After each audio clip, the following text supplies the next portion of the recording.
नमस्कार, कैसे हैं? नमस्कार, मैं हूं राकेश, आप लोगों के सामने स्वागत करता हूं। उम्मीद करता हूं आप सभी लोग बहुत अच्छे होंगे। KVSPRT 2022 इसका नया लेक्चर आप लोग के सामने है। दिन या डे वाइज कह लीजिए, डे है 4। अब तक 3 लेक्चर हो चुके हैं जिसमें हम लोगों ने EVS देखा था। साथ में साइंस भी देखनी बहुत ज़्यादा ज़रूरी है। और साइंस का सिलेबस खोल के अगर आप लोग देखेंगे तो इसमें कॉमन डिजीज़ या इंपॉर्टेंट डिजीज़ जो हैं वो हमने रेडी कर ली हैं और इसके ऊपर ये पहला सेक्शन आप लोगों के सामने है। डिजीज़ मतलब साइंस के चैप्टर से, साइंस के सेक्शन से ये डिजीज़ मोस्ट इंपॉर्टेंट है क्योंकि ये ईजी होता है और इसमें जो क्वेश्चन गलत होते हैं वो हमारा लॉस होता है। मैंने बोला कि कठिन क्वेश्चन हमें गलत करें तो हम बच जाते हैं, लेकिन आसान क्वेश्चन हमें परेशान कर देता है। लेकिन इसके साथ साथ ये आजकल जो साइंस आ रही है वो एवरीडे साइंस या हम लाइफ में जो चीज़ों को फील कर रहे हैं ना, जिससे रूबरू हो रहे हैं वो ये लोग पूछते हैं। तो इसीलिए पेपर बहुत इंटेलेक्चुअल होता है, इसीलिए करंट अफेयर रखे जाते हैं, इसीलिए साइंस इन एवरीडे लाइफ या डिजीज़ स्पेशली क्यों पढ़ने की नीड है, बिकॉज ये एक लाइफ का एक पार्ट बन चुका है। इसमें कुछ ऐसे क्वेश्चन होते हैं जो ईजी तभी होंगे जब आपने कभी ना कभी सुना हो, अदरवाइज इसमें क्वेश्चन गलत होने की संभावना लगभग 50% से ज़्यादा होती है। तो चलिए चीज़ों को लेकर शुरू करते हैं। 200 से 250 क्वेश्चन होंगे, निपट जाएंगे सारे। अब ये पहला लेक्चर है, इसमें हम लोग कुछ क्वेश्चंस देखते हैं और चीज़ों को लेकर आगे बढ़ते हैं। चैनल पे पहली बार आए हैं तो सब्सक्राइब करिएगा, बेल आइकन भी प्रेस करिएगा। खैर, पहला क्वेश्चन क्या बोल रहा है आपके आगे, जो भी अभी देखो ये वाली PDF ना इंग्लिश में है तो उसके लिए क्षमा चाहता हूँ, चिंता मत करना, हिंदी में पूरी तरह समझा दूंगा और इसका हिंदी वर्जन कोशिश कर रहा हूँ कि रेडी हो जाए। कंटेंट जिस भी लैंग्वेज में मिले हमें पकड़ लेना चाहिए और जिम्मेदारी मेरी है आपको दोनों भाषाओं में समझाने की। अब देखिए क्वेश्चन क्या बोल रहा है, electron beam therapy is a kind of radiation therapy which therapy to treat. अब क्या बोल रहे हैं कि इलेक्ट्रॉन थेरेपी, जैसे आप लोग साधारण भाषा में आप बोलते हैं कि रेडिएशन देने, रेडिएशन दे के, रेडिएशन करके कोई बीमारी को ठीक करना। जिन लोगों को नहीं पता है मैं बता दूं, कई सारे ऐसे बीमारियां होती हैं जिसमें हमें रेडियोधर्मी रेडिएशन विकिरण दिए जाते हैं, किरणें दी जाती हैं, जिससे वहाँ के जो डैमेज सेल होते हैं, जो खतरनाक सेल होते हैं, उनको रिमूव जलाया जा सके साधारण भाषा में, है ना। खास तौर से कैंसरस जो सेल होते हैं, है ना, कार्सिनोजेनिक जो सेल होते हैं, कोशिकाएं होती हैं, उनको नष्ट करने के लिए इन रेडियोधर्मी किरणों का सहारा लिया जाता है, रेडिएशन का सहारा लिया जाता है। इसको यहाँ इलेक्ट्रॉन बीम थेरेपी बोल दिया गया है, तो उसमें आपको परेशान नहीं होना, बिकॉज उन रेडिएशन में तो इलेक्ट्रॉन्स की ही वो रेडिएशन होती हैं। तो किस में यूज़ किया जाता है इसको। अब ये क्वेश्चन देखिए जटिल बन सकता था। Enlarge prostate gland, gall bladder stones, certain type of cancer और किडनी स्टोन्स। इसमें आप देखेंगे कि आपको लगेगा शायद क्या पता ये लेप्रोस्कोपिक वगैरह सर्जरी वगैरह से रिलेटेड वगैरह होगा, तो शायद उसको जो हम बोलते हैं लेज़र से, जी उससे नहीं है।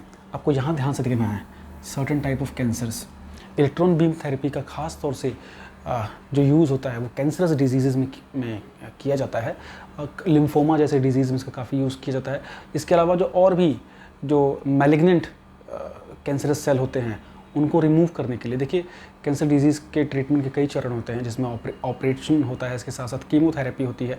कीमोथेरेपी भी एक मेडिसिन है जो कि किस बीमारी से जुड़ी है तो आपको ध्यान होना चाहिए, कैंसर की बीमारी से जुड़ी हुई है। उसमें रेडिएशन होता है कि जो बचे कुछ सेल हैं वो इसे नष्ट हो जाएं, है ना, और इसीलिए बचाया जाता है। जब किसी को रेडिएशन होती है तो उसे पूरा एक सूट पहनाया जाता है और उसी जगह को फोकस कराने की कोशिश की जाती है जहाँ पे के सेल नष्ट करने हैं। तो ये हमारा ऑप्शन जो C है वो करेक्ट है। भाषा की कोई समस्या नहीं है, भाषा में चिंता में नहीं पड़ना आपको। कोबाल्ट 60 एक आइसोटोप, एक समस्थानिक है। कोबाल्ट एक एलिमेंट है ना, एक तत्व है। कोबाल्ट 60 एक आइसोटोप है ना, रेडियोधर्मी, इसमें से किरणें निकलती हैं। इसका यूज़ किसके ट्रीटमेंट में किया जाता है, हार्ट डिजीज़ मतलब हृदय रोग में, स्किन डिजीज़ चमड़ी के रोग में, डायबिटीज़ शुगर के रोग में, या कैंसर, हाँ जी कैंसर के रोग में। जो एक लिम्फोमा नाम के जो ब्लड कैंसर है ना, एक ल्यूकेमिया और लिम्फोमा दो होते हैं, उसमें जो लिम्फोमा होता है उसके ट्रीटमेंट में कोबाल्ट 60 का यूज़ स्पेसिफिकली किया जाता है रेडिएशन के तौर पे। ठीक, नेक्स्ट क्वेश्चन है, विच of the following is an anti diabetic drug. बच्चे देखो क्वेश्चन कैसे टेढ़ा होके आ गया। एंटी डायबिटिक, डायबिटीज़ किसे बोलते हैं साधारण भाषा में, जिसका शुगर या रक्त में ग्लूकोज की मात्रा बढ़ी होती है बच्चे, उसको शुगर बोलते हैं या डायबिटिक कंडीशन बोलते हैं। डायबिटिक मेलिटस नाम है इसका, है ना। तो ऐसी कौन सी दवाई है जो कि डायबिटीज़ को रोकती है, क्वेश्चन ये है। तो क्वेश्चन को इनडायरेक्टली कैसे घूम के आया हुआ, इसमें ऑप्शन क्या है, insulin, penicillin, chloroquine, aspirin. Answer होगा इंसुलिन। इंसुलिन जो है हमारे अग्नाशय से निकलता है नेचुरली और उससे ही हमारे रक्त में जो भी एक्स्ट्रा ग्लूकोज होता है वो उसको सोख लेता है वो, और इसीलिए हम सबका ब्लड शुगर नॉर्मल रहता है। लेकिन जब हमारे शरीर के पैनक्रियाज से, अग्नाशय से वो निकलना कम हो जाता है या बंद हो जाता है तो हमें इंसुलिन चाहिए होती है, फिर हम इंसुलिन इंजेक्शन के थ्रू लेते हैं। तो वो जो ड्रग है वो एंटी डायबिटिक ड्रग है, वो इंसुलिन है। मतलब इंसुलिन अगर हमारे शरीर में जाएगा तो डायबिटीज़ हमारी रिड्यूस होगी। इसकी जगह अगर मान लो नहीं होता तो एक ओरल मेडिसिन भी होती है, मेटाफॉर्मिन जिसे बोलते हैं, उसका भी याद रखना। जो हम तो टैबलेट खाते हैं ना दवाइयाँ, वो एक्चुअली उसमें मेटाफॉर्मिन होता है। ये भी हमारे ब्लड ग्लूकोज को रिड्यूस करती है। तो पेंसिलिन या मेटाफॉर्मिन कुछ भी रहे निपटा देना है। अब पेंसिलिन है, पेंसिलिन तो एंटीबायोटिक है, वो तो है ना, उसका कोई वो नहीं है, वो बैक्टीरियल इन्फेक्शन में यूज़ होती है। क्लोरोक्विन ये तो हमारी यूज़ होती है मलेरिया में। एस्पिरिन ब्लड थिनर होता है, खून को पतला करने के लिए। ठीक, नेक्स्ट क्वेश्चन क्या बोल रहा है, the organ of the human body directly affected by the disease of hepatitis. देखिए हेपेटाइटिस को इंग्लिश में भी हेपेटाइटिस ही बोलते हैं बच्चे। हेपेटाइटिस एक वायरस से होने वाली डिजीज़ है जिसमें कि हमारा जो लीवर है वो डैमेज हो जाता है। हेपेटाइटिस बी, हेपेटाइटिस सी बहुत डेंजरस डिजीज़ेस हैं जो कि प्रदूषित खाने से लेकर प्रदूषित जल कंज्यूम कर लेने से हमको ये वायरस से बीमारी हो जाती है। और इसमें जो व्यक्ति का जो लीवर है वो ख़राब हो जाता है। इवन लीवर सिरोसिस की कंडीशन भी हो जाती है, जो कि लीवर ग्रेड 4 का जो फेलियर होता है उस तरफ भी लीवर आपका जा सकता है, यकृत जिसे बोलते हैं आप लोग। ठीक है, ए। नेक्स्ट क्वेश्चन क्या बोल रहा है, 10 तारीख से KVS जो PRT के जो थ्योरेटिकल पूरी क्लास हो रही है वो भी हो रही है। उससे अगर जुड़ना चाहते हैं तो जो मैंने नंबर बताया था व्हाट्सएप पे लिए 7678668827 उस पर मैसेज कर सकते हैं ना। उस पर कोई क्वेरी हो, बहुत लोगों को रिप्लाई नहीं मिल पाता है, अभी बहुत से लोगों को नहीं मिल पाया होगा रिप्लाई, तो प्लीज़ माफ़ कीजिएगा। हम जैसे ही समय मिलेगा आपको मैं रिप्लाई कर दूंगा, लेकिन बहुत अर्जेंट हो तभी कॉल कीजिएगा, अदरवाइज कॉल को अवॉइड कीजिएगा। ठीक, विच of the following disease is not associated with virus, छोटा नहीं हो रहा ना, अभी हो जाएगा। इनमें से कौन सी डिजीज वायरस से नहीं होती है, ये बोल रहा है। 5वां क्वेश्चन, इनमें से कौन सी बीमारी वायरस या जिसको बोलते हैं विषाणु, वायरस मतलब विषाणु और बैक्टीरिया मतलब जीवाणु, कौन सी डिजीज वायरस से नहीं होती है। पोलियो होता है वायरस से, रेबीज भी होता है वायरस से, स्मॉल पॉक्स भी छोटी माता जिसे बोलते थे अब तो हमारे देश से इरेडिकेट हो चुकी है, वो भी होता है वायरस से। डिप्थीरिया ये बैक्टीरिया से होता है, ये जीवाणु से होता है। कॉर्नियोबैक्टीरियम डिप्थीरिया ना, तो ये वाली जो डिप्थीरिया है ये नोज और में ना थ्रोट का इन्फेक्शन होता है बेटा, बहुत ज़बरदस्त वाला डिप्थीरिया, बच्चों को खास तौर से होता है। इसके लिए DPT का टीका लगता है, डिप्थीरिया, पोलियो और टिटनस, सॉरी डिप्थीरिया, पर्ट्यूसिस और टेटनस। पर्ट्यूसिस जो काली खापी वूपिंग कफ होता है, इसका टीका रहता है DPT का। इसमें 3 बीमारियों का इलाज हो जाता है। ठीक है, तो डी ऑप्शन आपका करेक्ट है। 6ठा क्वेश्चन क्या है, एलिसा टेस्ट किसके लिए होता है। 1000 बार एक क्वेश्चन पेपर में आता है, मैं गारंटी से बता रहा हूँ, मैं वही क्वेश्चन करा रहा हूँ जिसकी औकात है आपके परीक्षा में आने की। टाइम पास बिल्कुल नहीं हो रहा है, इन क्वेश्चन को सीरियस लीजिएगा। फ्री में जो ये कंटेंट मिल रहा है ना, इसे देख इसकी इज्जत जरूर करिएगा, कि फ्री की चीज़ों के लोग अक्सर इज्जत नहीं करते हैं। आप औरों के मटेरियल से मिलाइएगा इसको, आपको तब समझ में आएगी इसकी क्वालिटी। एलिसा टेस्ट किस बीमारी के इलाज में काम आता है, देखिए मैं बता दूँ, इसको रटना ही छोड़ दो। एलिसा टेस्ट बेसिकली ना हमारे शरीर में एंटीबॉडीज़ को चेक करने के लिए ये टेस्ट होता है। मतलब हमारे शरीर में रोगों से लड़ने की कितनी क्षमता है, एंटीबॉडीज़ चेक करने के लिए एलिसा टेस्ट होता है। और एंटीबॉडीज़ का टेस्ट खास तौर से होता है एड्स नामक बीमारी में, ध्यान दीजिएगा, एक्वायर्ड इम्यून डिफिशिएंसी सिंड्रोम। उस कंडीशन में जो हमारे वाइट ब्लड सेल्स हैं वो एकदम ड्रास्टिकली रिड्यूस हो जाते हैं HIV वायरस की वजह से। जो ह्यूमन इम्यूनो वायरस जो है उसकी वजह से हमारे जो WBC वो रिड्यूस हो जाते हैं, और वो जो कंडीशन होती है उसको AIDS बोलते हैं। ठीक है, तो एड्स का पता लगाने के लिए ये टेस्ट किया जाता है। डायबिटिक के लिए तो HbA1c टेस्ट होता है नॉर्मली, जो 3 महीने का एवरेज होता है ना, बाकी ब्लड शुगर टेस्ट होता है। ट्यूबरकुलोसिस के लिए तो मॉन्टेक्स टेस्ट भी होता है ना, एक्सरे होते हैं। सिफिलिस एक बैक्टीरियल बीमारी है जो कि ऑब्जर्वेशन से भी, फिजिकल ऑब्जर्वेशन से भी पता लगाई जा सकती है। Next, the radio isotope use to detect blood clot. Blood clot का मतलब होता है खून का थक्का। हमारे सर्कुलेटरी मतलब सांस श्वसन तंत्र में, हमारे श्वसन तंत्र में खून का थक्का कहीं जम गया हो, उसको पता लगाने के लिए कौन सा रेडियोधर्मी पदार्थ या तत्व यूज़ करते हैं, कौन सा रेडियो एक्टिव एलिमेंट यूज़ किया जाता है। आर्सेनिक 74, कोबाल्ट 60, आयोडीन 131 या सोडियम 24। तो आंसर है बच्चा सोडियम 24। सोडियम 24 को यूज़ किया जाता है सर्कुलेटरी सिस्टम में कहीं भी अगर ब्लड क्लॉटिंग हो गई। एक बीमारी होती है पल्मोनरी एम्बोलिज्म, है ना, उसमें क्या होता है, पल्मोनरी एम्बोलिज्म कोविड में बहुत हो रही थी, उसमें कहीं भी खून का थक्का जम के ना हमारे रेस्पिरेटरी सिस्टम में, अगर सर्कुलेटरी सिस्टम में कहीं सर्कुलेटरी सिस्टम संचरण, जो ब्लड ट्रैवल करा हमारी नसों में कहीं भी जम जाएगा तो वहाँ पे रक्त का आना जाना अवरुद्ध हो सकता है, हमारे इंपॉर्टेंट ऑर्गन्स को ब्लड नहीं मिल सकता है। अगर वो खून का थक्का लंग्स में जम जाए तो पल्मोनरी एम्बोलिज्म की कंडीशन डेवलप हो जाती है ना, असामयिक मृत्यु हो जाती है इसमें।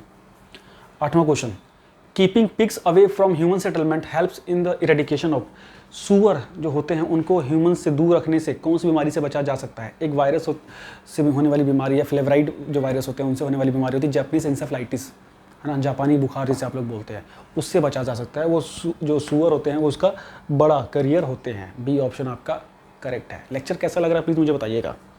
लाइव सेशन में जल्दी लेके आएंगे। केवीएस को लेकर आपकी जो समस्याएं हैं बिल्कुल हर ली जाएंगी, चिंता वाली बात नहीं। केवीएस में इस बार, पिछली बार जो लोग केवीएस में जुड़े थे उनको पता होगा केवीएस में मतलब कितने सिलेक्शन हम लोगों ने वाकई में दिए थे, उसको बस फील करना है। जो ओल्ड स्टूडेंट हैं उनको पता है, ठीक है। चलिए, तो बी ऑप्शन हो गया। विच of the following human organs is less susceptible of harmful radiation. देखो ये क्या जोरदार क्वेश्चन है, ये जबरदस्त क्वेश्चन है। अगर ये क्वेश्चन आपको आता है तो आपकी साइंस अच्छी हो चुकी है। हमारे शरीर के किस अंग में रेडिएशन का जो विकिरण होते हैं, जो रेडिएशन मतलब रेडियो आइसोटॉप्स जो निकले हुए रेडिएशन होते हैं, उनका असर कम पड़ता है या ना के बराबर पड़ता है। तो जो हमारी मसल्स होती हैं उस पर हमारा असर कम पड़ता है रेडिएशन का, और हमारे नर्व सेल्स के ऊपर, हमारी जो तंत्रिका तंत्र है नर्व्स की, मतलब मस्तिष्क की, उसके ऊपर असर कंपैरेटिवली कम पड़ता है। ठीक, नेक्स्ट क्वेश्चन, आर्टेमिसनिन एक ड्रग है, ARTEMISININ, है ना। ये एक ड्रग है जो कि मलेरिया के बीमारी में काम आती है और ये चिंकोना वृक्ष से बनती है। अब ये क्या है, एक सीड प्लांट होता है। आप लोगों ने इसके पौधे देखे हैं, फूल जैसे निकले होते हैं उसके ना, तो उस प्लांट से ये जो ड्रग तैयार होती है, आर्टेमिसनिन। ठीक, ये ऑप्शन इसका करेक्ट है। 11वां क्वेश्चन क्या बोला, मिनीमाता बीमारी। मिनीमाता बीमारी जो थी 1953 में पहली बार पता लगी थी जापान में, जब मछलियों को खाया गया था तो उस मछली को खाने से वो बीमारी पता लगी थी। वो मछली बेसिकली मिनीमाता नाम की एक जगह है, बे ऑफ मिनीमाता, मिनीमाता की खाड़ी, वहाँ की मछलियाँ खाई जब कुछ लोगों ने तो उनको एक समस्या होनी शुरू हुई और उस बीमारी को नाम दिया गया मिनीमाता। बेसिकली उन मछलियों में मरकरी था, पारा अंदर था, पारा की मात्रा थी, है ना। वो ओशन में पॉल्यूशन हो जाते समुद्र में, पारा पहुंचा हुआ था, मछलियों ने इनटेक कर लिया, मछलियों के अंदर पहुंच गया, ह्यूमन ने उसको खा लिया, ह्यूमन को बीमारी हो गई पारे की वजह से। तो पारे के होने वाली इस बीमारी को बोला गया मिनीमाता। जापान में जगह है Minimata, done. The disease cause by swelling of the membrane over spinal cord and brain. हाँ, वो बीमारी जिससे हमारे स्पाइनल कोड, जो हमारी रीढ़ की हड्डी है, वो उसमें स्वेलिंग आ जाना, उसकी झिल्लियों में स्वेलिंग आ जाना, और मस्तिष्क की जो मेम्ब्रेन है, जो कवर है, उसमें स्वेलिंग आना। किस बीमारी में ऐसा अक्सर होता है? ल्यूकेमिया, ये जो ब्लड कैंसर है, पैरालिसिस में होता है क्या, लकवा मारने में, सिक्लोरिसिस में नहीं, मेनिंगाइटिस में, मस्तिष्क बुखार, मेनिंगाइटिस, दिमागी बुखार बच्चों में होता है खासतौर से। भाई मेनिंगाइटिस बहुत डेंजरस बीमारी है ये, ठीक है, मेनिंगोकल मेनिंगाइटिस जिसे बोलते हैं। 13वां क्वेश्चन, एम्फेसेमा, ये क्या है? ये एक डिजीज है caused by the environmental pollution in which affected organ of the body. हाँ, एम्फेसेमा जो बीमारी है जो कि पॉल्यूशन से होती है, ये हमारे शरीर के किस हिस्से में होती है? लीवर, किडनी, लंग्स और ब्रेन। तो बच्चा ये होती है हमारे लंग्स में। देखो, एनवायरमेंट पॉल्यूशन से ज़्यादातर ना हमारे लंग्स डैमेज होते हैं, इसको दिमाग में भी ऐसे बैठा लो आप लोग, ठीक। Mad cow disease, mad cow disease, गायों में जो डिजीज़ होती है उसको कंज्यूम अगर कर लें तो ह्यूमन्स में भी डिजीज़ पहुंच जाती है। जो कुछ ऐसे पैथोजेंस होते हैं, है ना, कुछ ऐसे पैथोजेंस होते हैं इन वायरस, बैक्टीरिया, फंगस के अलावा, इसको प्रियॉन्स बोला जाता है, इनके द्वारा ये गायों को ये बीमारी पहुंचती है, डेंजरस बीमारी होती है, ठीक है। ये प्रियॉन्स इसके कैरियर होते हैं। 15th question, which of the following decrease in number in the human body due to dengue fever. Dengue में इनमें से क्या चीज़ कम हो जाती है? प्लेटलेट कम हो जाती है बच्चा, प्लेटलेट कम हो जाती है ना, प्लेटलेट कम हो जाती है। साधारण रूप से 1.5 लाख से 4 लाख से काउंट होने चाहिए, वो रिड्यूस होने लगता है, ठीक है। डेंगू जो कि एडीज़ फीमेल मॉस्किटो से होता है, एडीज़ एजिप्टाई मॉस्किटो से, वो खतरनाक बीमारी है, 4 प्रकार का होता है डेंगू। लेक्चर कैसा लगा मुझे बताइएगा, नेक्स्ट लेक्चर में जल्दी मिलेंगे। अच्छा, पीटी वाला चैनल अगर सब्सक्राइब नहीं किया कर लीजिएगा, एम कीर्ति के नाम से है, एम कीर्ति यूपी SSC, ठीक। चैनल पहली बार आए सब्सक्राइब करेगा। यूपी PCS के लिए थोड़ा डिले हो रहा है, यूपी PCS के लेक्चर इस हफ्ते में मैं हर हालत में शुरू कर दूंगा।